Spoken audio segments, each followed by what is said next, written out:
Okay, good afternoon, everyone.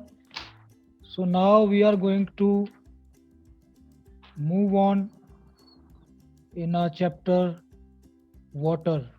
Let's discuss some points about the movement of water. So in oceans, if you have gone in ocean to see any sea, or if you have visited a beach, then you must have seen that water is not stagnant there. Water keeps on moving in one direction or the other.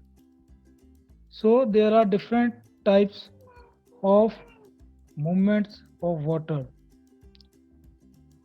You must have seen in movies also that water keeps on rushing towards the beach.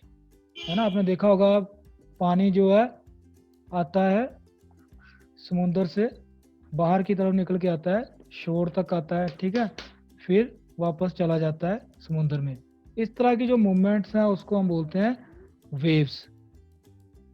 अगर तो ये waves बहुत ज़्यादा बड़ी हो जाती हैं तो तब हम इनको बोलते हैं tsunamis. Now tsunamis can lead to wide spread destruction of life and property along the coastal areas, क्योंकि कोस्टल एरियाज में ये बहुत अंदर तक, कभी कभी तो 8 से 10 किलोमीटर अंदर तक भी ट्रैवल कर देती हैं सुनामीज। सो सुनामी असल में क्या है, एक वेव है that move towards the sea shore as a wall of water. ये पानी की एक दीवार की तरह आते हैं और सब कुछ फ्लश करता हुआ चला जाता है, ठीक है, इनको सुनामीज बोलते हैं। So here in this picture you can see that a great tsunami is coming rushing towards the buildings that are situated along the coastal line। जब समुद्र के नीचे कहीं सी फ्लोर के ऊपर बहुत बड़ा अर्थक्वेक आ जाए या फिर वॉल्केनिक कोई एक्टिविटी हो, तब सुनामीज आती हैं। Next type of movement are the currents. Ocean currents क्या होते हैं? ये भी एक तरह की मूवमेंट होती है इन द ओशंस। ये किस तरह की मूवमेंट है? ये एक तरह की, आप मान के चल सकते हो कि एक तरह की रिवर्स है, जो कि बहुत बड़ी rivers which are flowing in the ocean, ठीक है। तो इसमें क्या होता है कि एक स्ट्रीम ऑफ वाटर, बहुत बड़ी स्ट्रीम ऑफ वाटर क्या है, ओशन के अंदर चलती है। It moves from one place to another, एक पॉइंट से from point A to point B. They move in a clockwise direction in northern hemisphere and in anti-clockwise direction in the southern hemisphere, ठीक है। जो waves हैं, जो currents हैं, ocean currents हैं, ये क्लॉकवाइज चलती हैं नॉर्दर्न हेमिस्फीयर में और anticlockwise in the southern hemisphere. This is due to the Coriolis effect. Coriolis effect किस वजह से पैदा होता है? Due to the rotation of the earth on its axis. ये अब ये जो ओशन वेव्स हैं, इनका causes, what are the causes of ocean currents? The difference in temperature.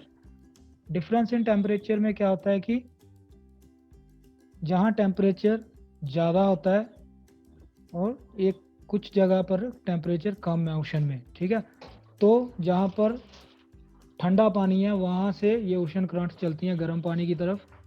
Difference in salinity. Salinity समुद्र में क्या होता है कि समुद्र का पानी आपको पता है कि नमकीन होता है, सलाइन होता है। So salinity is the amount of water, amount of dissolved salt in water. Then जो जहाँ पर सैलिनिटी ज़्यादा है वहाँ से जहाँ पर कम है उस तरफ मूव करती हैं करंट्स। देन अर्थ रोटेशन, ये आपको पता है। प्लानिटरी विंड्स, कुछ विंड्स हैं जो सारा साल रेगुलर चलती हैं एक तरफ से दूसरी तरफ पूरे प्लानट के ऊपर, तो उन्हीं के साथ साथ कुछ जो है ओशन करंट्स भी चलती हैं। Then shapes of coast line. तो कोस्ट लाइन के लॉन्ग, कोस्ट लाइन के साथ साथ भी ये ओशन करंट चलती हैं। So there are two type of ocean currents, warm ocean currents and cold ocean currents. Warm ocean currents usually found in the equate around the equator. Okay, equator के आसपास, क्योंकि वहाँ पर हीट होती है, सो वहाँ पर वाटर जो है वो बहुत ज़्यादा हॉट होता है। तो वहाँ से जो करंट्स चलती हैं पोल्स की तरफ, वो होती हैं वार्म ओशन करंट्स। दूसरी तरफ कुछ हमारी जो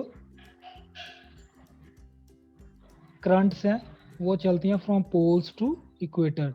तो पोल्स में, क्योंकि आपको पता है वहाँ पर बहुत ज़्यादा सर्दी है, बहुत ज़्यादा वहाँ पर आइस की शीट्स हैं, ग्लेशियर्स हैं, तो वहाँ से जो चलती हैं करंट्स इक्वेटर की तरफ, वो कोल्ड ओशन करंट्स होती हैं। ओके, सो इनकी जो ओशन करंट्स की बहुत ज़्यादा इकोनॉमिक इम्पोर्टेंस भी है। फॉर एग्जांपल, जहाँ पर warm ocean currents and cold ocean currents जहाँ पर मिलती हैं आकर, वहाँ पर एक फिशिंग ग्राउंड तैयार हो जाता है, breeding ground for fish. So it provides ideal conditions for the fish to breed, and here we can catch fish, and it is very valuable for those people and for countries which depend on fishing for their economic needs. Now ships also sail with the help of ocean currents. जिस तरफ जो sellers हैं उनको पता होता है कि साल के किस वक्त, किस टाइम पर ओशन करंट्स किस तरफ चलेंगी, कहाँ से कहाँ तक चलेंगी, सो वो उन्हीं के हिसाब से वहाँ पर उसी ओशन करंट्स के ऊपर चलते हैं। In this way they can save fuel, they can save time, they can travel faster to their native places. In the same way, there are also tides. Tides is the periodic rise and fall of water. This is mainly depends upon the gravitational pull of moon. तो ये जो है ये एक regular process है। तो ये हमेशा कभी कभी टाइड्स ऊपर उठती हैं, बहुत ज़्यादा पानी ऊपर उठ जाता है, फिर नीचे गिरता है। तो ये एक रेगुलर फिनोमेना है। सो जो तो टाइड्स कम उठती हैं तो उनको हम बोलते हैं नीप टाइड्स। जो बहुत स्ट्रॉन्ग टाइड्स होती हैं उनको स्प्रिंग टाइड बोलते हैं। So neap tide and spring tides. So these were the various types of movements of ocean water.